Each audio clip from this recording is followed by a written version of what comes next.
പോഡ്കാസ്റ്റിൻ്റെ മറ്റൊരു എപ്പിസോഡിലേക്ക് എല്ലാ പ്രേക്ഷകരെയും ക്ഷണിക്കുകയാണ്. നമ്മൾ പിന്നെ പല സമയത്തും പല കാര്യങ്ങളും പഠിക്കുന്ന സമയത്ത് അതിൻ്റെ മെത്തഡോളജിയെക്കുറിച്ച് കൂടി നമ്മൾ ചിന്തിക്കാറുണ്ട്. ഇപ്പോൾ സയൻസ് എന്നുള്ളത് ഇപ്പോൾ നമ്മൾ പല രീതിയിൽ നമ്മുടെ ചാനലുകളിലാണെങ്കിലും വലിയ രീതിയിൽ നമ്മളെല്ലാവരും ചർച്ച ചെയ്യുന്നൊരു വിഷയമാണ് സയൻസ് എന്നുള്ളത്. അതിൻ്റെ ആളുകളായി കുറേ ആൾക്കാർ വരും, അല്ലെങ്കിൽ അതുമായി ബന്ധപ്പെട്ട എല്ലാ തരത്തിലുള്ള ചർച്ചകളും നടക്കാറുണ്ട്. പക്ഷേ സയൻസിൻ്റെ മെത്തഡോളജിയെക്കുറിച്ചുള്ള ചർച്ചകൾ ഈ സയൻസ് ചർച്ച ചെയ്യപ്പെടുന്ന രീതിയിൽ സാധാരണ രീതിയിൽ നമ്മൾ കാണാറില്ല അങ്ങനെയുള്ള ഡൊമൈനുകളിൽ. അപ്പം അതിൽ പിന്നെ അതെങ്ങനെയാണെന്ന് വെച്ച് കഴിഞ്ഞാൽ ഇപ്പോൾ ഒരു സിമ്പിൾ ഉദാഹരണം പറയുകയാണെങ്കിൽ എന്താണ് മെത്തഡോളജിക്കൽ നാച്ചുറലിസവും ഫിലോസഫിക്കൽ നാച്ചുറലിസവും തമ്മിലുള്ള വ്യത്യാസം എന്ന് ഒരു സാധാരണ സയൻസിനെ കുറിച്ച് വലിയ രീതിയിൽ പറയുന്ന ഒരാൾ ചോദിച്ചു കഴിഞ്ഞാൽ അതിൽ ചിലപ്പോൾ ഒരുപക്ഷെ ആ ഒരു തരത്തിൽ അറിഞ്ഞുകൊള്ളണമെന്നില്ല.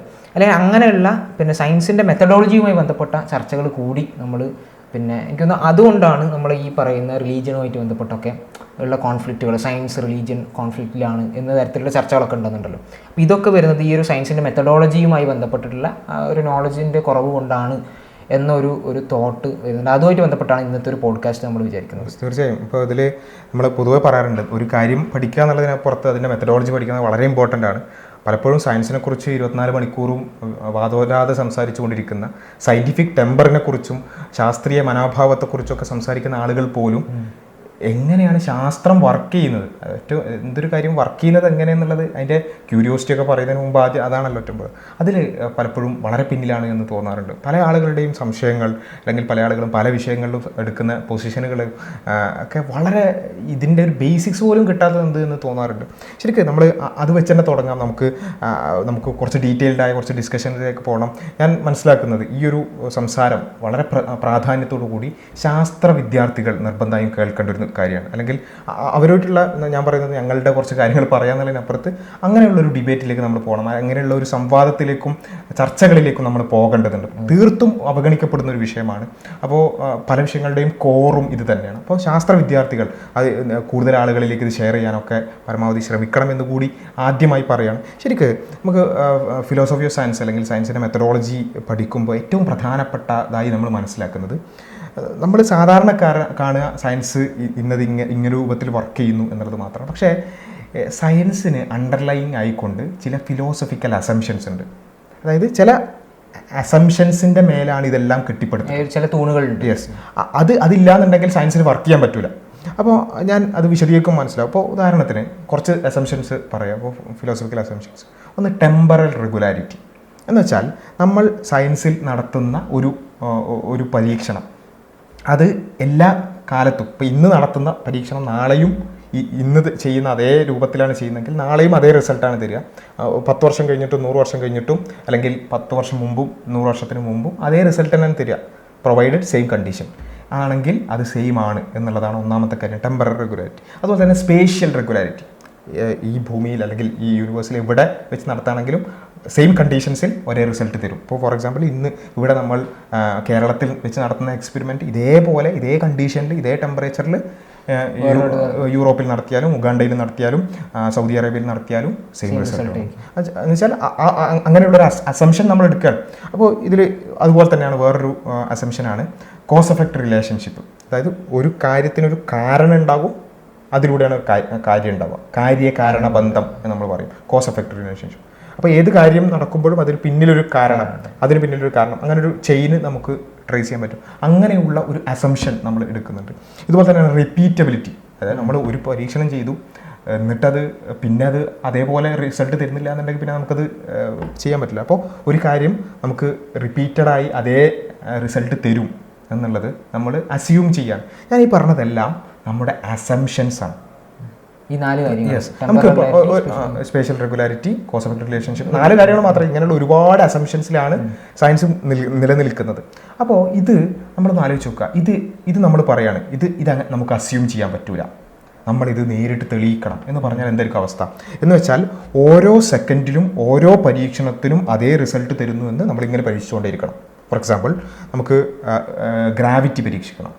അപ്പോൾ നമുക്ക് സിമ്പിളായിട്ട് വേണം, പിന്നെ എന്താ പറയുക, ഒരു സാധനം താഴേക്ക് വീഴുക എന്ന് പറയുന്ന ഒരു സിമ്പിൾ ആയിട്ട് ഗ്രാവിറ്റി. അപ്പോൾ ആ ഒരു സംഭവം നമ്മൾ സയൻറ്റിഫിക്കലി അംഗീകരിക്കണം. എന്ത് ചെയ്യണം? ഒരു തവണ തെളിയിച്ചാൽ പോരാ. ഈ സെക്കൻഡിൽ തെളിയിക്കണം, ഈ സെക്കൻഡിൽ തെളിയിച്ചാൽ ഈ സെക്കൻഡിൽ നടക്കുന്നതേ പറയുള്ളൂ, അടുത്ത സെക്കൻഡിൽ തെളിയിക്കണം, അടുത്ത സെക്കൻഡിൽ വീണ്ടും തെളിയിക്കണം. ഇതിങ്ങനെ എല്ലാ സെക്കൻഡിലും അത് തന്നെയാണെന്ന് നമ്മൾ തെളിയിച്ചു.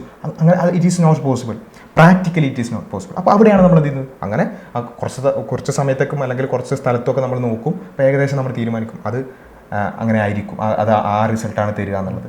അപ്പോൾ ഇതാണ് റെഗുലാരിറ്റിയുമായി ബന്ധപ്പെട്ടുകൊണ്ട് നമ്മൾ എടുക്കുന്ന അസംഷനാണത്. അത് ഹൗ, എന്തുകൊണ്ട് എന്നുള്ള ചോദ്യത്തിന് ഉത്തരമില്ല, അല്ലെങ്കിൽ അത് പ്രൂവ്ഡ് ആണോ എന്ന് ചോദിച്ചാൽ അത് അസംഷൻസ് ആണ്. ആ അസംഷൻസ് വെച്ചിട്ട് പ്രാക്ടിക്കലി നമുക്ക് സയൻസ് മുന്നോട്ട് പോകാൻ പറ്റുള്ളൂ. അതുപോലെ തന്നെയാണ് കോസ് ഓഫ് റിലേഷൻഷിപ്പ്.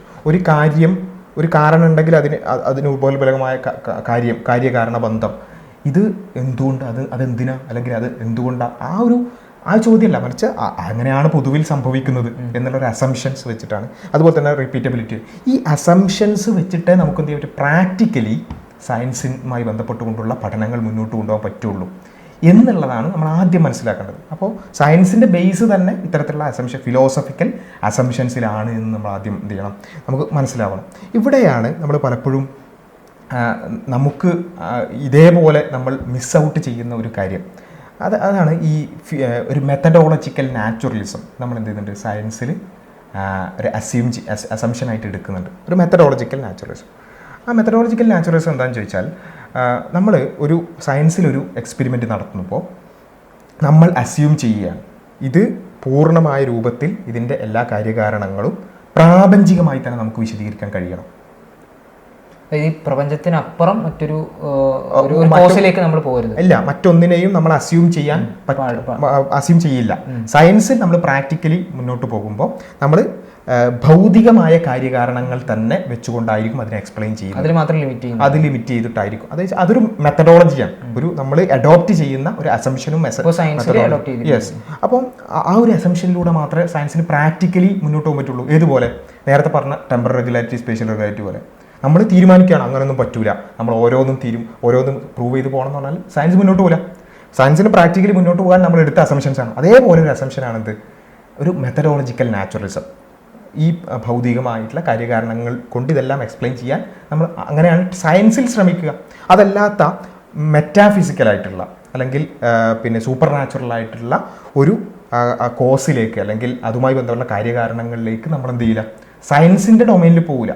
അത് മറ്റ് ഡൊമൈനുകളിലുണ്ട്. ഇപ്പോൾ ഫിലോസഫിയിൽ പല സ്ഥലങ്ങളിലും നിന്ന് മെറ്റാഫിസിക്സ് ചർച്ച ചെയ്യുന്നുണ്ട്, അല്ലെങ്കിൽ സൂപ്പർ നാച്ചുറലായ കാര്യങ്ങളെക്കുറിച്ച് മറ്റ് പക്ഷേ നമ്മൾ സയൻസിൽ, ഭൗതിക ശാസ്ത്രത്തിൽ നമ്മൾ എന്ത് ചെയ്യുള്ളൂ, ഒരു ഭൗതികമായ പ്രതിഭാസത്തെ ഭൗതികമായ കാര്യകാരണങ്ങൾ കൊണ്ട് തന്നെ എക്സ്പ്ലെയിൻ ചെയ്യുക എന്നുള്ളതാണ് നമ്മൾ അഡോപ്റ്റ് ചെയ്തിട്ടുള്ളൊരു രീതി.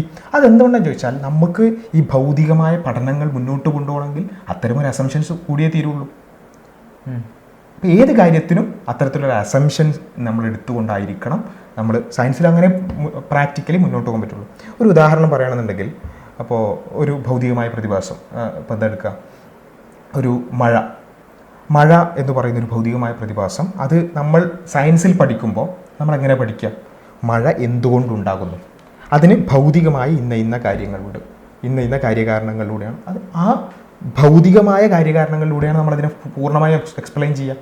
അതിന് വേറെ എന്തെങ്കിലും തരത്തിലുള്ള ഇടപെടലുകൾ അല്ലെങ്കിൽ മറ്റു കാര്യങ്ങൾ അത് എന്ത് ചെയ്യില്ല, സയൻസിൻ്റെ ഡൊമൈനിൽ വരില്ല. ഇപ്പോൾ ഇനി വേറൊരു കാര്യം എടുക്കാം. ഇപ്പോൾ സയൻസിൽ നമ്മൾ പൊതുവെ പറയുന്നൊരു കാര്യമാണ്, പല ആളുകൾക്കും ഉള്ളൊരു, എന്തുകൊണ്ട് നമ്മളിതിൽ മെറ്റാഫിസിക്കലായ കാര്യങ്ങൾ ഇതിൽ പറയുന്നില്ല. ഇപ്പോൾ ഉദാഹരണം പറയുകയാണെങ്കിൽ, ഇപ്പോൾ മനുഷ്യ സൃഷ്ടിപ്പിനെ കുറിച്ച് സയൻസ് എവിടെയും ദൈവം സൃഷ്ടിച്ചു എന്ന് പറയുന്നില്ലല്ലോ ചില ആൾക്കാരുടെ. അതുപോലെ തന്നെ പിന്നെ മലക്കുകൾ ഇടപെടുന്നു എന്ന് സയൻസിൽ പറയുന്നില്ലല്ലോ.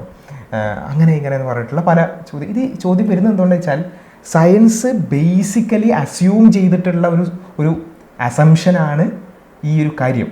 അതായത് നമ്മൾ ആദ്യം തന്നെ തീരുമാനിക്കുകയാണ് സയൻസ് അവിടെ ലിമിറ്റഡ് ആണ്. സയൻസ് നമ്മൾ അതിൻ്റെ ഒരു മെത്തഡോളജി തീരും. അതായത് ഭൗതികമായ കാര്യകാരണങ്ങളിലൂടെ മാത്രമേ നമ്മൾ എക്സ്പ്ലെയിൻ ചെയ്യുള്ളൂ എന്ന് ആദ്യം തീരുമാനിച്ചതാണ്. എന്നിട്ട് ഇപ്പോൾ ഇങ്ങനെ ചോദിക്കുന്ന ആളുകൾ എന്താ ചെയ്യുന്നത് അറിയോ, അതായത് ഭൗതികമായ കാര്യകാരണങ്ങളിലൂടെ മാത്രം എക്സ്പ്ലെയിൻ ചെയ്യാൻ ശ്രമിക്കും നമ്മൾ. കാരണം നമ്മളെ ആ പഠനം മുന്നോട്ട് പോകണമെങ്കിൽ അത് അത്യാവശ്യമാണ്. അപ്പോൾ അങ്ങനെ ശ്രമിക്കുന്ന ഒരു ഡൊമൈനിൽ നിന്നുകൊണ്ട് ചോദിക്കുകയാണ്, നമ്മൾ എന്ത് കാര്യവും first course, second course, third course, ഈ കോഴ്സ് എല്ലാം ഭൗതികമായി മാത്രം അതായത് ഈ പ്രപഞ്ചത്തിനകത്ത് തന്നെ നമ്മൾ കണ്ടെത്തും എന്നുള്ളതാണ് സയൻസ്. ആ സയൻസ് വെച്ചിട്ട് അവർ ചോദിക്കുകയാണ് ഇങ്ങനെയുള്ള സയൻസിൽ എവിടെ ഒരു മെറ്റാഫിസിക്കലായ കോഴ്സ് എന്ന് പറഞ്ഞാൽ ആ ചോദിക്കുന്ന ആളുകൾക്ക് ഈ അസംഷനെ കുറിച്ച് അറിയില്ല. എന്ന് വെച്ചാൽ സയൻസ് എന്താണ് ഇതിൽ ബേസ് ആക്കി എടുത്തിരിക്കുന്നത് അറിയാതെ അവർ ചോദിക്കുകയാണ് ഭൗതികമായ കോഴ്സാണ് നമ്മൾ എടുക്കാൻ പോകുന്നത്, എടുത്തിട്ടുള്ളത് മൊത്തം, എന്നിട്ട് ഇതിലെവിടെ ഒരു മെറ്റാഫിസിക്കൽ കോഴ്സിനെ കുറിച്ച് പറയുന്നത് എന്നാണ് അവർ യഥാർത്ഥത്തിൽ ചോദിക്കുന്നത്. കൃത്യമായിട്ട് മനസ്സിലാക്കണം. അപ്പോൾ അത് ഇപ്പോൾ നമ്മൾ ഉദാഹരണം എടുക്കാം. നമ്മൾ ഈ പറഞ്ഞ യൂണിവേഴ്സിൻ്റെ ഫൈൻ ട്യൂണിങ്ങിനെ കുറിച്ച് പറയും അല്ലേ. ഫൈൻ ട്യൂണിങ് ഓരോ കോൺസ്റ്റൻസും ഫിസിക്കൽ കോൺസ്റ്റൻസും അത്രയും കൃത്യമാണ്. ആ റേഷ്യോസിൽ ആ കോൺസ്റ്റൻസിൽ ഒന്ന് അങ്ങോട്ടോ ഒന്ന് ഇങ്ങോട്ടോ പോയാൽ പ്രപഞ്ചം തന്നെ സാധ്യമാകില്ല, അല്ലെങ്കിൽ ലൈഫ് തന്നെ സാധ്യമാകില്ല അല്ലേ. വീക്ക് ന്യൂക്ലിയർ ഫോഴ്സും സ്ട്രോങ് ന്യൂക്ലിയർ ഫോഴ്സും അങ്ങനെ പല കാർബൺ ഇങ്ങനെ എല്ലാത്തിൻ്റെയും വാല്യൂസ് വളരെ പ്രിസൈസ് ആണെന്ന് വെച്ചാൽ അത്രയും പ്രിസൈസാണ്. അതിൽ അത്രയും ചെറിയൊരു പോയിന്റിലൊരു വ്യത്യാസം വന്നാൽ പോലും യൂണിവേഴ്സ് പോസിബിൾ അല്ലാത്ത രൂപത്തിൽ അത്രയും എന്ന് വെച്ചാൽ നമ്മളത് വിശദീകരിക്കേണ്ട കാര്യമില്ല. ഇത് നമ്മൾ പറയുമ്പോൾ ഇത് പൊതുവെ എല്ലാവരും അക്സെപ്റ്റ് ചെയ്യുന്നൊരു കാര്യമാണ്. അപ്പോൾ ചില ആൾക്കാർ ചോദിക്കും പിന്നെ ഇത് ഇത്രയും ക്ലിയറായി എക്സ്പ്ലെയിൻ അല്ലെങ്കിൽ പ്രിസൈസ് ആക്കിയത് ദൈവമാണെന്ന് ഇത്രയൊക്കെ പറഞ്ഞ സയൻസ് എന്തേ പറയാത്തത്? മനസ്സിലായില്ലേ? അതായത് ഇത്രയൊക്കെ കൃത്യമാണ് പ്രിസൈസ് ആണെന്ന് പറഞ്ഞ സയൻസിൽ എവിടെയും ഒരു പേപ്പറിലും നമ്മൾ ദൈവമാണെന്ന് വാദിക്കുന്നില്ലല്ലോ. അപ്പോൾ അവിടെ ഇവർക്ക് ഈ സംഭവം മനസ്സിലായിട്ടില്ല. അതായത് സയൻസ് എന്തേ ചെയ്യുള്ളൂ, ഇതൊക്കെ പ്രിസൈസ് ആണ് എന്ന് പറയും, അത് എക്സ്പ്ലെയിൻ ചെയ്യും സയൻസ്, അവിടെ ലിമിറ്റഡ് ആണ്. അപ്പോൾ ആ എക്സ്പ്ലെയിൻ ചെയ്യും എന്നുള്ളതിനപ്പുറത്ത് അതിനപ്പുറത്തേക്കുള്ള ഒരു മെറ്റാഫിസിക്കൽ കോഴ്സിന് പറയൽ സയൻസിൻ്റെ ഡൊമൈനിലുള്ള കാര്യമല്ല. സയൻസിൻ്റെ ആ ഒരു പരിധിക്കുള്ളിലുള്ളൊരു കാര്യമല്ല എന്ത്, അതിനപ്പുറത്തേക്കുള്ളൊരു കോഴ്സ് പറയാന്നുള്ളത്. അപ്പോൾ അതാണ് നമ്മൾ മനസ്സിലായി. ഇപ്പോൾ പല ആളുകൾക്കും വലിയൊരു സംശയമുള്ളൊരു കാര്യമാണ് ഈ എവല്യൂഷൻ എന്ന് പറയുന്നത്. അപ്പോൾ നമ്മൾ മനസ്സിലാക്കേണ്ടത് വെച്ചാൽ നമ്മൾ സയൻസിൽ എങ്ങനെയാണ് ഇത് വർക്ക് ചെയ്യുന്നത് കൃത്യമായിട്ട് മനസ്സിലാക്കുക. നമുക്ക് അറിയേണ്ട കാര്യം എന്താ? ജീവൻ്റെ ഉൽപ്പത്തി അറിയണം, അതേപോലെ ജീവൻ്റെ ഡൈവേഴ്സിറ്റിയെ പറ്റി അറിയണം. അതായത് ഇവിടെ ഭയങ്കര ഡൈവേഴ്സായ ലിവിങ് ബീങ്സ് ഇവിടെ ജീവിക്കുന്നുണ്ട്. അപ്പോൾ ഈ ഡൈവേഴ്സിറ്റി എന്തുകൊണ്ടുണ്ടായി? ഇതാണ് നമ്മുടെ മുമ്പിലുള്ള ക്വസ്റ്റ്യൻ. ആ ക്വസ്റ്റ്യന് സയൻസ് എന്താ ചെയ്യുക? സയൻസ് ആദ്യം പറഞ്ഞു എന്ത് സാധനം അഡോപ്റ്റ് ചെയ്തിട്ടുള്ളത്? മെത്തഡോളജിക്കൽ നാച്ചുറലിസം എന്ന് വെച്ചാൽ നാച്ചുറൽ ഫിനോമിനൻസ് അല്ലെങ്കിൽ നാച്ചുറൽ കോഴ്സ് വെച്ച് സയൻസ് അത് എക്സ്പ്ലെയിൻ ചെയ്യാൻ പോവാണ്. അപ്പോൾ സയൻസ് എന്താ നോക്കുക? ഈ പ്രപഞ്ചത്തിനുള്ളിൽ നിന്നുകൊണ്ട് ഈ പ്രപഞ്ചത്തിനുള്ളിലുള്ള കാരണങ്ങൾ കൊണ്ട് ഇതിനെങ്ങനെ എക്സ്പ്ലെയിൻ ചെയ്യും, ഉള്ളിലുള്ള കാരണങ്ങൾ വെച്ച് എങ്ങനെ ഈ ജീവൻ എങ്ങനെ ഉണ്ടായി, അതുപോലെ ജീവൻ എങ്ങനെ ഡൈവേഴ്സ് ആയി എന്നുള്ള ചോദ്യത്തിന് എങ്ങനെ ഉത്തരം പറയാമെന്ന് സയൻസ് നോക്കാൻ പോവാണ്. എങ്ങനെ നോക്കുക? ഫിസിക്കൽ കോസസ് മാത്രം വെച്ചിട്ട്, ഫിസിക്കൽ കാര്യകാരണങ്ങൾ മാത്രം വെച്ചുകൊണ്ട് നോക്കാൻ പോവാണ്.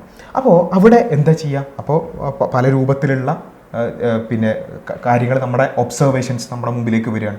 അതായത് ജീവനുള്ളവയിൽ ചേഞ്ചസ് വരുന്നുണ്ട്, എവല്യൂഷൻ സംഭവിക്കുന്നൊരു കാര്യമാണ്. ആ സംഭവിക്കുന്നതിന് ഡിഫറെൻറ്റ് ഇൻ്റർപ്രിട്ടേഷൻസ് വരാൻ തുടങ്ങും. അതായത് ചേഞ്ചസ് വരുന്നുണ്ട്, എവല്യൂഷൻ സംഭവിക്കുന്നുണ്ട് എന്നുള്ളതൊരു യാഥാർത്ഥ്യമാണ്. പലതരത്തിൽ ജനിതകമായ മാറ്റങ്ങൾ ഒരു തലമുറയിൽ നിന്ന് അടുത്ത തലമുറയിലേക്ക് പോവുക, അതാണ് ബേസിക്കൽ എവല്യൂഷൻ. അപ്പോൾ അത് സംഭവിക്കുന്നുണ്ട് എന്നുള്ളതൊരു യാഥാർത്ഥ്യമാണ്.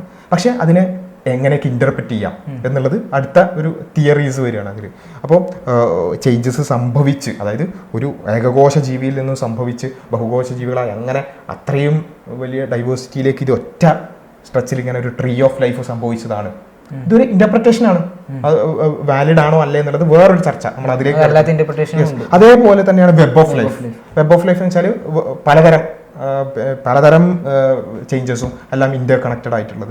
അതുപോലെ തന്നെ സിംഗിൾ ഒറിജിൻ ഓഫ് ലൈഫും മൾട്ടിപ്പിൾ ഒറിജിൻ ഓഫ് ലൈഫും എന്ന് വെച്ചാൽ ഒറ്റ ലൈഫ് ഫോമിൽ നിന്ന് തുടങ്ങി അതിങ്ങനെ ഡൈവേർജ് ആയി പോയി ഇത്രയും ഉണ്ടായി എന്ന് പറയുന്ന ഒരു തിയറി ഉണ്ട്. അതുപോലെ തന്നെ മൾട്ടിപ്പിൾ ഒറിജിൻ, പലതരം ലൈഫ് ഫോംസ് പല രൂപത്തിൽ എമേർജ് ആയി അതെല്ലാം പല രീതിയിലായി എന്നുള്ളത് പറയുന്നുണ്ട്. അങ്ങനെ പല രൂപത്തിലുള്ള ഇന്റർപ്രിട്ടേഷൻസ് അതിലുണ്ടായിട്ടുണ്ട്. അപ്പോൾ ഇതിലൊക്കെ ഈ ഇന്റർപ്രിട്ടേഷൻസ് ഒക്കെ എന്താ ചെയ്യുക? സയൻസ് ആണ് എങ്കിൽ അതിൽ പിന്നെ നാച്ചുറലി അല്ലെങ്കിൽ നാച്ചുറൽ ഫിനോമിനൻസ് വെച്ച് അല്ലെങ്കിൽ നാച്ചുറൽ കോസസ് വെച്ചിട്ട് അത് എക്സ്പ്ലെയിൻ ചെയ്യാം. ഞാൻ സമ്മറൈസ് ചെയ്ത് കഴിഞ്ഞാൽ ഇപ്പൊ രണ്ട് പ്രധാനപ്പെട്ട ചോദ്യങ്ങൾ വരുന്നു. സയൻസ് അതിന്റെ ലിമിറ്റിൽ നിന്നുകൊണ്ട് ഉത്തരം പറയാൻ ശ്രമിക്കുന്നു. നാച്ചുറൽ കോസസ് വെച്ചിട്ട്, അതായത് മെത്തഡോളജിക്കൽ നാച്ചുറലിസം പ്രകാരം അതിന് ഉത്തരം പറയാൻ ശ്രമിക്കുന്നു. അപ്പോൾ ആണ് ചില ആൾക്കാർ ചോദിക്കുന്നത് മനുഷ്യോൽപത്തിയുമായി ബന്ധപ്പെട്ടുകൊണ്ട് ദൈവത്തെ സയൻസിൽ പറയുന്നില്ലല്ലോ, അതല്ലെങ്കിൽ ഡൈവേഴ്സിറ്റി, ഈ പറഞ്ഞ വിശാലമായ ഡൈവേഴ്സിറ്റി ഉണ്ടാകുന്നതിനെ കുറിച്ച് സയൻസിൽ പറഞ്ഞിട്ടില്ലല്ലോ. യഥാർത്ഥത്തിൽ ഇവർക്കെതിരെ അല്ലെങ്കിൽ ഇങ്ങനെയും പറയും, അതായത് സയൻസ് ഇത് കണ്ടുപിടിച്ചല്ലോ, അല്ലെങ്കിൽ സയൻസിന് ഒരു ഇന്റർപ്രിട്ടേഷൻ കിട്ടിയല്ലോ, നമുക്ക് ഒരു ഇന്റർപ്രിട്ടേഷൻ. ഇപ്പം ഏറ്റവും നല്ലത് ഈ എവല്യൂഷൻ ഈ പറഞ്ഞ പോലെ പല ഡൈവേഴ്സായി കിടക്കുന്നുണ്ട്. എവല്യൂഷൻ അൾട്ടിമേറ്റ്ലി ദൈവവുമായി നേരിട്ട് കോൺട്രാക്ട് ചെയ്യാത്തൊരു കാര്യമാണ്.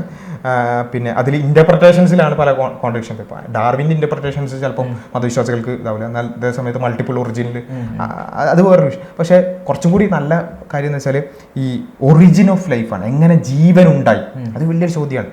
അപ്പോൾ ആ ജീവൻ എങ്ങനെ ഉണ്ടായി എന്നുള്ള ചോദ്യത്തിന് ഇവർ മനസ്സിലാക്കുന്നത് എന്താ, കുറച്ച് സയൻറ്റിസ്റ്റുകൾ അല്ലെങ്കിൽ മൊത്തം സയൻസ് ലോകം ജീവൻ എങ്ങനെ ഉണ്ടായി എന്നുള്ള ചോദ്യത്തിന് അതിപ്പം ഇങ്ങനെ ആണെങ്കിൽ അത് ദൈവം ഉണ്ടായതായിരിക്കാം എന്ന് ഒരു ശാസ്ത്ര പേപ്പർ എഴുതുമെന്നാണ് ഇവർ വിചാരിക്കുന്നത്. സയൻറ്റിസ്റ്റുകൾ ഇതിനെക്കുറിച്ച് ഈ ഒരു ക്വസ്റ്റ്യൻ ഒരു സയൻസ് വിദ്യാർത്ഥിയുടെ ഒരു ഗവേഷകൻ്റെ മുമ്പിൽ വരുമ്പോൾ അവൻ എന്താ ചെയ്യുക, നാച്ചുറൽ കോസസ് വെച്ച് ഇതെങ്ങനെ എക്സ്പ്ലെയിൻ ചെയ്യാൻ നോക്കും.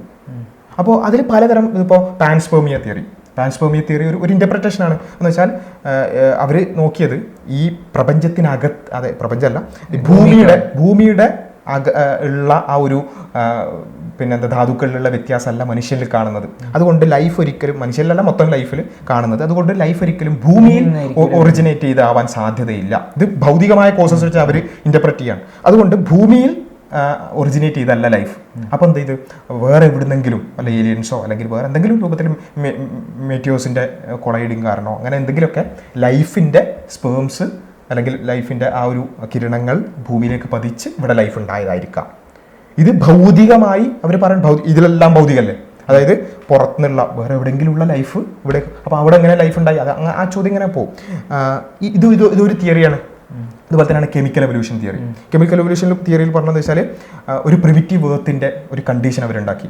ആ കണ്ടീഷൻ കുറച്ച് പറഞ്ഞു, അതായത് പിന്നെന്താ പറയുക, റിഡക്റ്റീവായിട്ടുള്ള ഒരു എൻവയോൺമെൻറ്റ് ആയിരിക്കണം, അതുപോലെ തന്നെ ഇന്ന ധാതുക്കൾ അതൊക്കെ ഉള്ളൊരു എൻവയോൺമെൻറ്റ് ആണ് എന്ന് അവർ ഭൗതികമായി അവർ അസ്യൂം ചെയ്തതല്ല, അവർക്ക് കിട്ടിയ തെളിവുകൾ അനുസരിച്ച് അങ്ങനെയാണ്. എന്നിട്ട് അത് എന്ത് ചെയ്തു, ഒരു പിന്നെ ഭൗതികമായി തന്നെ പരീക്ഷിച്ച് യൂറി മില്ലർ എക്സ്പെരിമെന്റ് നമ്മൾ പഠിച്ചിട്ടുണ്ട്. യെസ്, അമിനോ ആസിഡ്സ് പ്രൊഡ്യൂസ് ചെയ്ത് ലൈഫ് ഉണ്ടായിട്ടില്ല എങ്കിലും അങ്ങനെയാണ് ഉണ്ടായത് എന്ന് അവർ അസ്യൂം ചെയ്തു. ഇതെന്താണ് ഭൗതികമായി അവർ വിശദീകരിക്കാൻ ശ്രമിക്കണം. സയൻസിൽ ഇങ്ങനെയാണ് സംഭവിക്കുക പലതരത്തിൽ.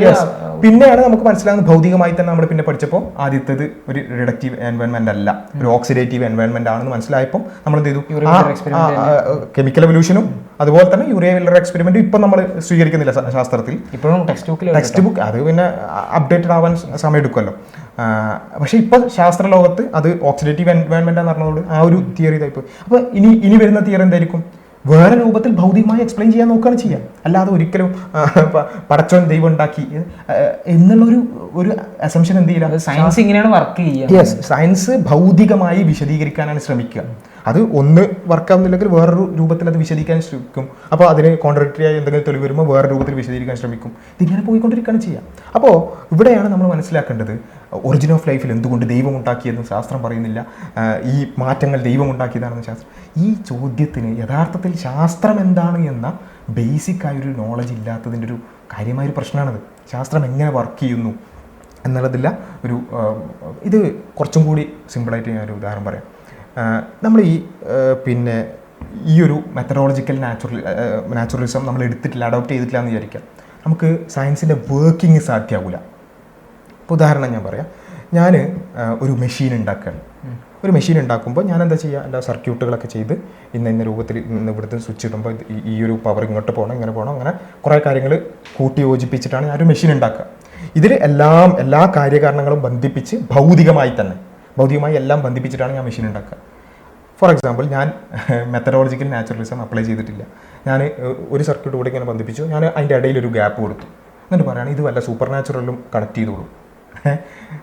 എന്നിട്ട് ബാക്കി കാര്യങ്ങളൊക്കെ ഞാൻ ചെയ്തു. ഈ മെഷീൻ വർക്ക് ചെയ്യും? ഒരിക്കലും ഇത് ഒരു വർക്കിംഗ് മോഡലാകില്ല, അല്ലേ? കുറച്ചും കൂടി ഇതായിട്ട് ഒരു സോഫ്റ്റ്വെയർ ഉണ്ടാക്കുകയാണ്. ഞാൻ കോഡ് ചെയ്യാണ്. ഞാൻ ഇങ്ങനെ കോഡ് ചെയ്തു, കുറേ കാര്യങ്ങളൊക്കെ കോഡ് ചെയ്തു, എന്നിട്ട് കുറച്ച് അവിടെ ബാക്കി വെച്ചു, അവിടെ മിസ് ഔട്ട് ചെയ്തു, എന്നിട്ട് ബാക്കി ഞാൻ കോഡ് ചെയ്തു. എന്ന് പറയാം, അത് വല്ല സൂപ്പർ നാച്ചുറലും കോഡ് ചെയ്തോളൂ. അങ്ങനെ ഒരു സംഭവം എന്ത് ചെയ്യില്ല, നമുക്ക് വർക്കിംഗ് മോഡലല്ല. നമ്മളത് എന്ത് ചെയ്യില്ല, ഇത് വർക്ക് ചെയ്യണമെങ്കിൽ എന്ത് ചെയ്യണമെന്ന് വെച്ചാൽ നമ്മൾ പറയുന്ന ഒരു അടിമയായിട്ട് വല്ല സൂപ്പർ നാച്ചുറലും വേണം.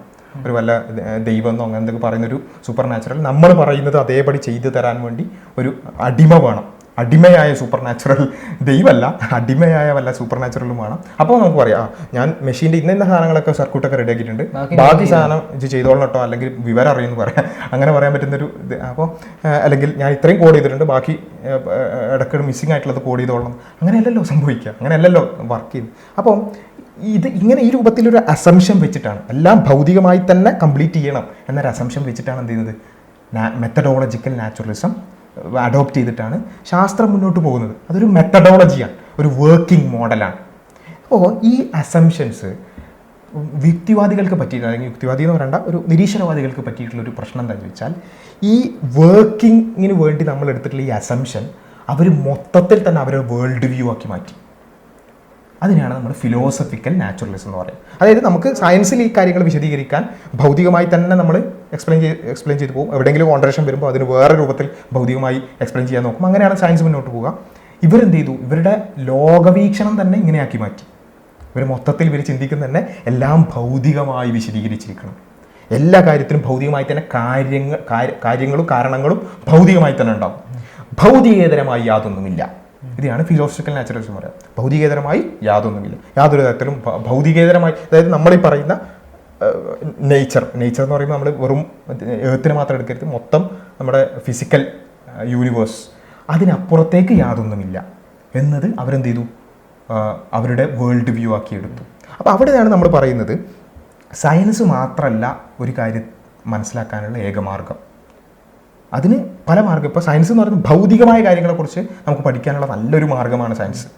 വളരെ പ്രിസൈസായ, കുറച്ചും കൂടി റിപ്പീറ്റബിലിറ്റിയുള്ള ഒരു ഫാൽസിഫയബിലിറ്റി ഒക്കെ ഉള്ള റിസൾട്ടുകളിലേക്ക് ഭൗതികമായ കാര്യങ്ങളിൽ, ഇപ്പോൾ മഴ എങ്ങനെ പെയ്യുന്നു, അതിൻ്റെ മെത്തഡോളജി എങ്ങനെയാണ്, അല്ലെങ്കിൽ അതിൻ്റെ വർക്കിംഗ് എങ്ങനെയാണോ, അല്ലെങ്കിൽ പിന്നെ ഇടി എങ്ങനെ ഇതാകുന്നു, അല്ലെങ്കിൽ പിന്നെ ഭൂമി എങ്ങനെ കുലുങ്ങുന്നു അല്ലെങ്കിൽ കുലുങ്ങാതിരിക്കുന്നു, അതിൻ്റെ റിക്ടർ സ്കെയിൽ, ഇങ്ങനെയുള്ള സാധനങ്ങളൊക്കെ നന്നായി പഠിക്കാൻ സയൻസ് നല്ലൊരു കാര്യമാണ്. പക്ഷേ അതല്ലാത്ത പല കാര്യങ്ങളും ഉണ്ട് ഈ ലോകത്ത്, അതല്ലാത്ത പല അറിവുകളും ഉണ്ട്. ഇപ്പോൾ ഹിസ്റ്ററി പഠിക്കാൻ നമുക്ക് ഭൗതിക ശാസ്ത്രം വെച്ചിട്ട് പറ്റില്ല. ശാസ്ത്രത്തിൻ്റെ മെത്തഡോളജി എന്നുള്ള അർത്ഥത്തിൽ മൊത്തത്തിലല്ല, ഭൗതിക ശാസ്ത്രം വെച്ചിട്ട് നമുക്ക് എന്ത് ചെയ്യാൻ പറ്റില്ല ഈ പറഞ്ഞ സാധനം വെച്ചിട്ട്. അപ്പോൾ ഗാന്ധിജി ദണ്ഡി യാത്രക്ക് പോയി, നമുക്ക് ഏതെങ്കിലും ലാബിലോ അല്ലെങ്കിൽ ഏതെങ്കിലും റിപ്പീറ്റബിളായി അത് തെളിയിക്കുക, അങ്ങനത്തെ ഒരു കാര്യമല്ലോ. അത് നമ്മൾ ചില അതോറിറ്റികൾ വിശ്വസിച്ചുകൊണ്ടാണ്, ചില ഹിസ്റ്ററി ടെക്സ്റ്റ് ബുക്കുകളെയോ അങ്ങനെ എന്തെങ്കിലും അതോറിറ്റികൾ വിശ്വസിച്ചുകൊണ്ടാണ് നമ്മളത് വിശ്വസിക്കുക. അപ്പോൾ അങ്ങനെ പല സോഴ്സസ് ഓഫ് നോളജ് ഉണ്ട്. എപ്പിസ്റ്റമോളജിയിൽ നമ്മളത് വേറെ തന്നെ ഡിസ്കസ് ചെയ്യേണ്ട കാര്യമാണ്. എപ്പിസ്റ്റമോളജിയിൽ പല സോഴ്സസ്, അതോറിറ്റി, പിന്നെ സെൽഫ് എവിഡൻ്റ് ആയിട്ടുള്ള ഡിസ്കസ് ചെയ്തിട്ടുണ്ട്. അപ്പോൾ അത്തരത്തിലുള്ള പല വഴികളിലൂടെ നമുക്ക് അറിവുകൾ കിട്ടും. പക്ഷേ ഇവരെന്ത് ചെയ്തു, ഇവർ ഈ പറഞ്ഞ സയൻസിൻ്റെ മെത്തഡോളജിക്കൽ നാച്ചുറലിസത്തിൽ ആ സാധനം നേരെ കൊണ്ടുവന്നിട്ട് ഇപ്പുറത്തേക്ക് ഫിലോസഫിക്കൽ നാച്ചുറലിസം, ഭൗതികേതരമായി യാതൊന്നുമില്ല, പദാർത്ഥങ്ങളുടെ പിന്നെ മിശ്രിതങ്ങളാണ് മൊത്തം നമ്മളും എല്ലാം. അപ്പോൾ അതിൽ പല കാര്യങ്ങൾക്ക് അവർ വിശദീകരിക്കാൻ തന്നെ പറ്റാം. ഇപ്പോൾ നമ്മുടെ മനസ്സ്, നമ്മുടെ ചിന്ത, ഇപ്പോൾ നമ്മുടെ ചിന്ത എന്ന് പറയുന്നത്, നമ്മുടെ കോൺഷ്യസ്നെസ് എന്ന് പറയുന്നത്, കോൺഷ്യസ്നെസ് നമുക്ക് ഒരിക്കലും ഫിസിക്കലി എക്സ്പ്ലെയിൻ ചെയ്യാൻ പറ്റില്ല. എങ്ങനെയാണ് ഇവരെ സംബന്ധിച്ചിടത്തോളം നമ്മളൊക്കെ എന്താണ്, ഞാനും അല്ലെങ്കിൽ ഈ കേൾക്കുന്നവരും എല്ലാവരും കുറച്ച് ആറ്റംസ് ആൻഡ് മോളിക്യൂൾസിൻ്റെ കുറച്ച് പലതരം മിശ്രിതങ്ങൾ മാത്രമാണ്, കുറച്ച് റീഅറേഞ്ച്ഡ് ആറ്റം. ഇപ്പോൾ ഇവിടെയുള്ള ഈ മരവും ഞാനും തമ്മിലുള്ള വ്യത്യാസം എന്താ? ഈ മരം ഈ രൂപത്തിൽ ആറ്റംസ് അറേഞ്ച് ചെയ്തു, ഞാൻ ഈ രൂപത്തിൽ ആറ്റംസ്, പ്രത്യേകിച്ച് നമ്മൾ വേറെ ഒരു ഇതുമില്ല. കാരണം നമ്മൾ പറയും പിന്നെ മനുഷ്യന് ബോധമുണ്ട്, കോൺഷ്യസ്നെസ് ഉണ്ട്. ഇതൊക്കെ നാച്ചുറലിസത്തിൽ എങ്ങനെയാണ് എക്സ്പ്ലെയിൻ ചെയ്യുക? നാച്ചുറലിസത്തിൽ എന്ത് കോൺഷ്യസ്നെസ്, എങ്ങനെയാണ് അത് എക്സ്പ്ലെയിൻ ചെയ്യുക? അതായത് പിന്നെ ബ്ലൈൻഡ് ആയിട്ടുള്ള, പിന്നെ അത്രയും റാൻഡം ആയിട്ടുള്ള കുറച്ച് നാച്ചുറൽ സാധനങ്ങൾ മാത്രമാണ് നമ്മൾ. അതിൽ നിന്ന് എങ്ങനെയാണ് ഒരു കോൺഷ്യസ്നെസ് ഇവോൾവ് ചെയ്യുക? എവിടെ നിന്നാണ് ആ ഒരു വ്യത്യാസം വരുന്നത്? ആ നാച്ചുറലായ സാധനത്തിൽ നിന്ന് എങ്ങനെയാണ് ഒരു ഷിഫ്റ്റ് വരുന്നത്? എങ്ങനെയാണ് കോൺഷ്യസ്നെസ് ഉണ്ടാകുന്നത്? ഇത് എക്സ്പ്ലെയിൻ ചെയ്യാൻ സയൻസിന് പറ്റിയിട്ടില്ല. നമ്മുടെ വികാരങ്ങൾ, സ്നേഹം, ദയ, അങ്ങനെയുള്ള പല കാര്യങ്ങളും, ഇതൊക്കെ ഈ മനസ്സുമായി ബന്ധപ്പെട്ടുകൊണ്ടുള്ള കാര്യമാണ്, കോൺഷ്യസ്നെസ്സുമായിട്ട് ബന്ധപ്പെട്ട്. ഇതൊന്നും എക്സ്പ്ലെയിൻ ചെയ്യാൻ പറ്റില്ല. ഇത് ചില ആൾക്കാർ വിചാരിക്കുന്നത് വെച്ചാൽ നമ്മൾ ഈ ഫിലോസഫിക്കൽ നാച്ചുറലിസം അഡോപ്റ്റ് ചെയ്താൽ, അതായത് ഭൗതികേതരമായി യാതൊന്നും ഇല്ല എന്ന് പറഞ്ഞാൽ നമുക്ക് ദൈവത്തെ നിഷേധിക്കാം, അടിപൊളിയാണ് അല്ലേ, നല്ലൊരു കാര്യമാണ്. എന്താ പറയുക, ഈ ഭൗതികേതരമായി യാതൊന്നും ഇല്ല എന്ന് പറഞ്ഞാൽ അപ്പം തന്നെ ദൈവത്തെ നിഷേധിക്കുക, ആ ഒരു ഇടങ്ങർ ഒഴിവായി കിട്ടിയല്ലോ. ദൈവത്തെ നിഷേധിക്കുക എന്നതിന് വേണ്ടിയിട്ട് അതുകൊണ്ട് ബാക്കി പലതും ഇവർക്ക് മനുഷ്യരെ തന്നെ വിശദീകരിക്കാൻ പറ്റുന്നില്ല. ദൈവത്തെ നിഷേധിക്കാൻ വേണ്ടി ഫിലോസഫിക്കൽ നാച്ചുറൽ അഡോപ്റ്റ് ചെയ്തിട്ട് മനുഷ്യനെ തന്നെ വിശദീകരിക്കാൻ പറ്റാത്ത, മനുഷ്യൻ എന്താണ്, അല്ലെങ്കിൽ ജീവനെ വിശദീകരിക്കാൻ പറ്റില്ല, പിന്നെ അല്ലെങ്കിൽ ആ കോൺഷ്യസ്നെസ്സിനെ തന്നെ വിശദീകരിക്കാൻ പറ്റാത്തൊരു വലിയ അപകടത്തിലേക്കാണ് അവർ പോകുന്നത്. അപ്പോൾ ഈ ഒരു കാര്യം ഇത് പിന്നെ ഇതാണ് വലിയ പ്രശ്നങ്ങളിലേക്ക് നയിച്ചത്. ഇപ്പോൾ മാർക്സിസത്തിൻ്റെ ഒക്കെ ആ ഒരു അടിസ്ഥാനപരമായ പരാജയത്തിൻ്റെ കാരണം ഈ ഒരു ഫിലോസഫിക്കൽ നാച്ചുറലിസം അഡോപ്റ്റ് ചെയ്തു എന്നുള്ളതാണ്. ആ ഒരു ഭൗതികവാദം അഡോപ്റ്റ് ചെയ്തതാണ് ഇതിൻ്റെ എല്ലാം. അപ്പോൾ ഞാൻ ആ ഒരു ഇതിലേക്ക് പോകുന്നില്ല. പക്ഷേ ഇവിടെ സംഭവിച്ചത് ഇതാണ്. അതായത് സയൻസ് ഒരു ഒരു വർക്കിംഗ് മോഡൽ എന്ന നിലക്ക് അഡോപ്റ്റ് ചെയ്തൊരു സാധനം, അതിൻ്റെ ഡൊമൈനിൽ പരിമിതമായ സാധനം ഇവരെന്ത് ചെയ്തു, ഇവരുടെ ലോകവീക്ഷണമാക്കി മാറ്റി എന്നുള്ളിടത്താണ് ഇതിൻ്റെ ഏറ്റവും പ്രധാനപ്പെട്ട അപകടങ്ങൾ. അപ്പോൾ നമ്മൾ കൃത്യമായിട്ട് മനസ്സിലാക്കുക സയൻസ് എന്തോ. അപ്പോൾ ഇത് വളരെ ക്ലിയർ ആണെന്ന് വെച്ചാൽ ഒരു കാര്യത്തിൻ്റെ ഡൊമൈനിൽ ഒതുങ്ങുന്നതായിരിക്കും അത്. അപ്പോൾ ഉദാഹരണത്തിന് നമ്മൾ സാഹിത്യത്തിലേക്ക് സയൻസിൻ്റെ സാധനങ്ങൾ സാഹിത്യത്തിലേക്ക് കൊണ്ടുവന്നാലോ സാഹിത്യത്തിൻ്റെ സാധനം സയൻസിലേക്ക് കൊണ്ടുവന്നാലും എങ്ങനെ ഉണ്ടാവും. ഇപ്പോൾ ഞാനൊരു കവിത പറയും, മന്നവേന്ദ്ര വിളങ്ങുന്നു നിൻമുഖം ചന്ദ്രനെ പോലെ. വെച്ചാൽ ഒരു മനുഷ്യനോട് പറയാം നിൻ്റെ പിന്നെ മുഖം ചന്ദ്രനെ പോലെ വിളങ്ങുന്നു എന്നുള്ളതൊരു സാഹിത്യപരമായ ഒരു കവിതയാണ്. അപ്പോൾ ഒരാളിത് സയൻറ്റിഫിക്കലി നോക്കുകയാണെന്ന് വിചാരിക്കുക, മെത്തഡോളജിക്കൽ നാച്ചുറലിസ്റ്റ് ഫിലോസഫിക്കൽ നാച്ചുറലിസ്റ്റ് സയൻസിൻ്റെ നേരെ കണ്ടുകൊണ്ട് സയൻറ്റിസം ബാധിച്ച ഒരു വരണ്ട ഒരു സാധനം ഇതിലേക്ക് അപ്ലൈ ചെയ്യുകയാണെങ്കിൽ അവനെന്താ പറയുക, ഇതെന്താ സാധനം, പിന്നെ ഒന്ന് ചന്ദ്രൻ, അതിന് സ്വന്തമായൊരു പ്രകാശമില്ല, ചന്ദ്രൻ്റെ പോലെ വിളങ്ങും എന്ന് പറയുന്നത് ചന്ദ്രനിൽ മൊത്തം കുണ്ടും കുഴിയാണ്.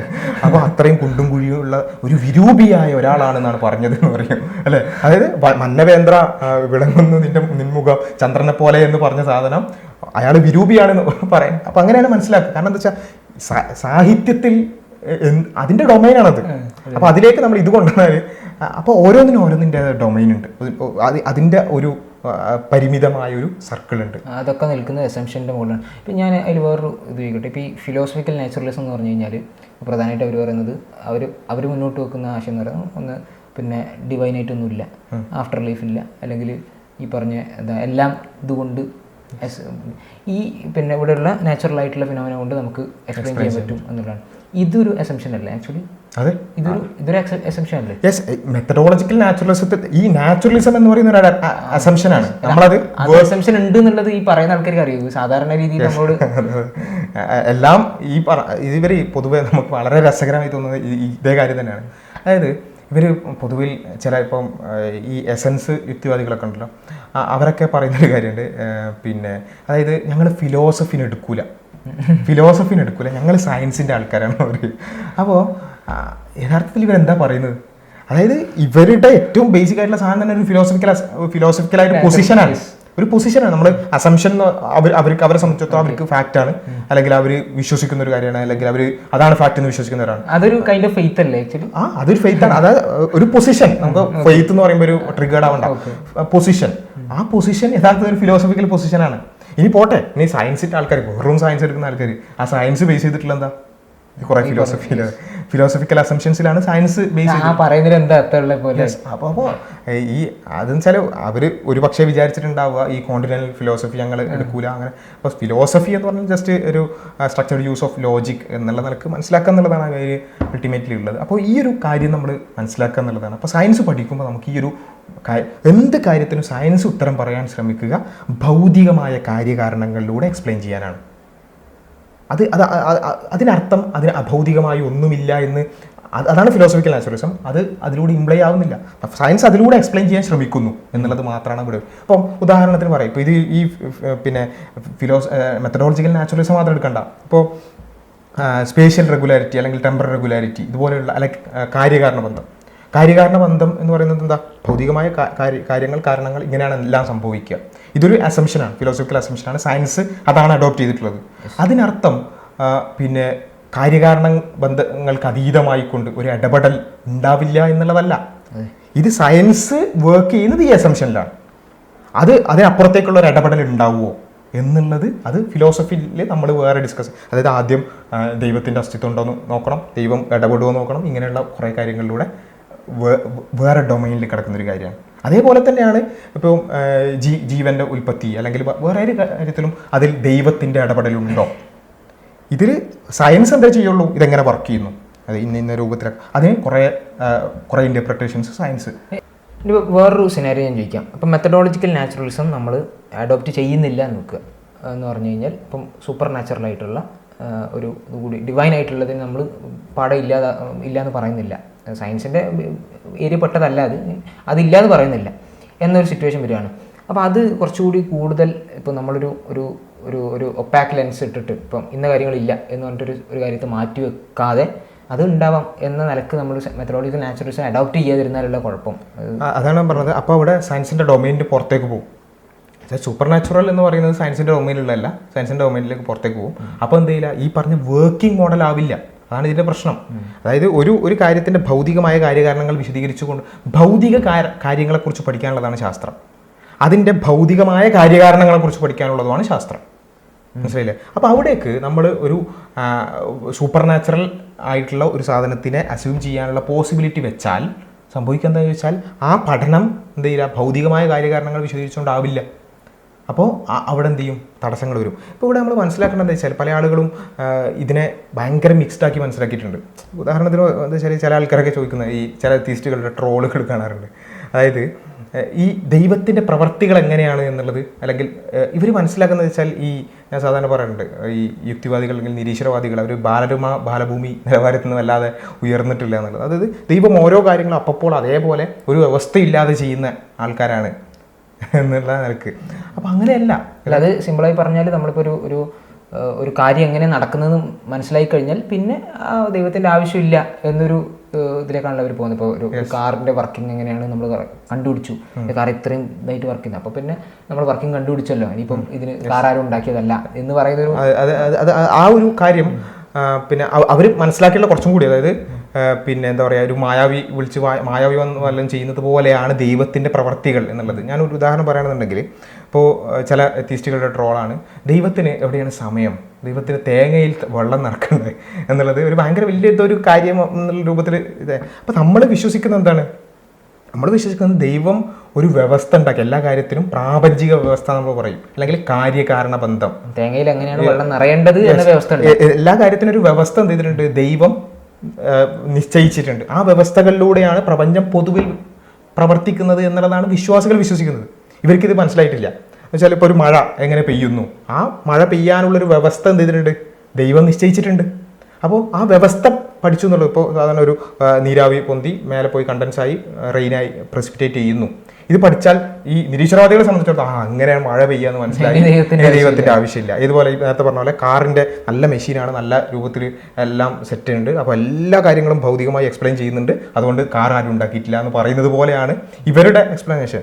അപ്പോൾ ഈ വ്യവസ്ഥ ഉണ്ട് എന്നുള്ളത് കൊണ്ട് വ്യവസ്ഥ നിർമ്മിച്ച ഒരാളില്ല എന്നല്ല വരിക, വ്യവസ്ഥ ഉണ്ടെങ്കിൽ വ്യവസ്ഥ നിർമ്മിച്ച ഒരാളുണ്ട് എന്ന് വരിക. കൂടുതൽ പഠിക്കുന്നതോറും അതിലേക്ക് എത്രത്തോളം പ്രിസൈസ് ആണോ ആ വ്യവസ്ഥ, അത്രത്തോളം നമ്മളതിനെ അതിന്റെ സെട്ടാവിനെ നമ്മൾ മനസ്സിലാക്കുകയാണ് ചെയ്യുക. ഇപ്പോൾ ഒരു കാറ് നല്ല രൂപത്തിൽ ഡിസൈൻ ചെയ്തിട്ടുണ്ട്, അടിപൊളിയാണ് അതിന്റെ ഡിസൈൻ എങ്കിൽ നമ്മൾ മനസ്സിലാക്കുക എന്താ, അത്രയും അടിപൊളി കമ്പനിയാണ്, അടിപൊളി എഞ്ചിനീയറിംഗ് ആണെന്നാണ് മനസ്സിലാക്കുക. അതേപോലെ ഈ വ്യവസ്ഥനെ കുറിച്ച് പഠിക്കുമ്പോൾ ഓരോ തവണ നമ്മൾ അതാണ് ഞാൻ പറയുന്നത്, ഒരു വിശ്വാസി സയൻസ് പഠിക്കുമ്പോൾ അവനെ സംബന്ധിച്ചിടത്തോളം അവർ പഠിക്കുന്നത് എന്താ, ദൈവം നിശ്ചയിച്ച വ്യവസ്ഥ കാര്യകാരണങ്ങൾ എത്രത്തോളം ക്ലിയർ ആണെന്നാണ് അവർ ഓരോ സമയത്തും പഠിച്ചുകൊണ്ടിരിക്കുന്നത്. അതിന്റെ നിഗൂഢതകൾ എത്രത്തോളം പോകുന്നു അത്രത്തോളം അവൻ ദൈവത്തിൽ കൂടുതൽ വിശ്വാസിയാവുകയാണ് ചെയ്യുക. ഇതോടൊപ്പം നമ്മൾ ആലോചിക്കേണ്ടതാണ്, ഈ വ്യവസ്ഥ ഉണ്ടാക്കിയ ദൈവത്തിന് അതൊരു മാറ്റവും കൊണ്ടുവരാൻ പറ്റും. അതുകൊണ്ടാണ് ഇപ്പം മിറാക്കിൾസ് പലതും വലിയ രീതിയിൽ ട്രോൾ ചെയ്യാനൊക്കെ യൂസ് ചെയ്യാറുണ്ട്. പക്ഷേ ദൈവ വ്യവസ്ഥ ഉണ്ടാക്കി അതിലൊരു മാറ്റം വരുത്തണം എന്നുള്ളത് ദൈവത്തിന് പറ്റുന്ന കാര്യമാണ്. അത് തന്നെ പറയാനുള്ളതെന്ന് വെച്ചാൽ ഈ പ്രാപഞ്ചികമായ വ്യവസ്ഥ, അത് പൊതുവിൽ പ്രാപഞ്ചികമായ വ്യവസ്ഥ ആ വ്യവസ്ഥകൾക്കനുസരിച്ചാണ് പ്രവർത്തിക്കുക. അതുകൊണ്ടാണ് ഈ റിപ്പീറ്റബിലിറ്റിയും ഈ കോസ് എഫക്ട് റിലേഷൻഷിപ്പ് ഒക്കെ നമുക്ക് അസ്യൂം ചെയ്യാൻ പറ്റുന്നത്. അതുകൊണ്ടാണ് അതല്ല, അതിനപ്പുറത്തേക്കുള്ള ഇന്റർവെൻഷൻസ് പിന്നെ തോന്നുന്ന പോലെയൊക്കെ നടക്കൂല, കയോട്ടിക് അല്ല, മറിച്ച് ദൈവത്തിന് മാത്രമേ അത് സാധ്യമുള്ളൂ. അതാണ് നമ്മൾ അഭൗതികമായ ഇടപെടൽ അല്ലെങ്കിൽ കാര്യകാരണ ബന്ധങ്ങൾക്ക് അതീതമായ ഇടപെടൽ ഒക്കെ ദൈവത്തിന് മാത്രമേ സാധിക്കുള്ളൂ എന്ന് പറയാൻ കാരണം അതാണ്. അപ്പോൾ അത്തരത്തിലുള്ള ഇടപെടലുകൾ ഈ വ്യവസ്ഥ നിർണ്ണയിച്ച ആൾക്കേ പറ്റുള്ളൂ. അപ്പോൾ അതാണ് അതിൻ്റെ ഒരു ബേസ് എന്ന് പറയുന്നത്. പൊതുവിലുള്ള വ്യവസ്ഥ നിർണ്ണയിക്കപ്പെടുന്നത്, അതിനെക്കുറിച്ചുള്ള പഠനമാണ് ശാസ്ത്രം. പൊതുവിലുള്ള പ്രാപഞ്ചിക വ്യവസ്ഥയെക്കുറിച്ചുള്ള പഠനമാണ് ശാസ്ത്രം. അത് എത്രത്തോളം പഠിക്കുന്നു, ആ വ്യവസ്ഥയുടെ ഭൗതികമായ കാര്യകാരണങ്ങൾ നമുക്ക് ശാസ്ത്രത്തിലൂടെ പഠിക്കാൻ പറ്റും. ഇനി ആ ദൈവത്തിലേക്ക് എത്തണമെന്നുണ്ടെങ്കിൽ ആ ഭൗതികമായ കാര്യകാരണങ്ങൾ എന്തുകൊണ്ട് ഇത്ര പ്രിസൈസ് ആയി എന്ന ചോദ്യം, വൈ അല്ലെങ്കിൽ ഹൗ എന്ന ചോദ്യം നമ്മൾ എന്ത് ചെയ്യും, ഈ മെറ്റാഫിസിക്കലായ ക്വസ്റ്റ്യൻസിലേക്ക് എത്തിക്കുന്നു.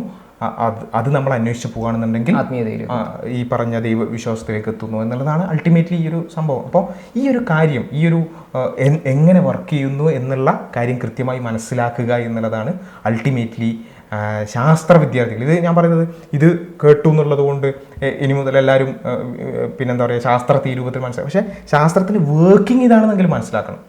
എങ്കിലും അപ്പം തന്നെ നമുക്ക് ഒരുപാട് ചോദ്യങ്ങൾ ഇല്ലാതാവുന്നുള്ളതാണ് ഈ വർക്കിംഗ് മനസ്സിലായി.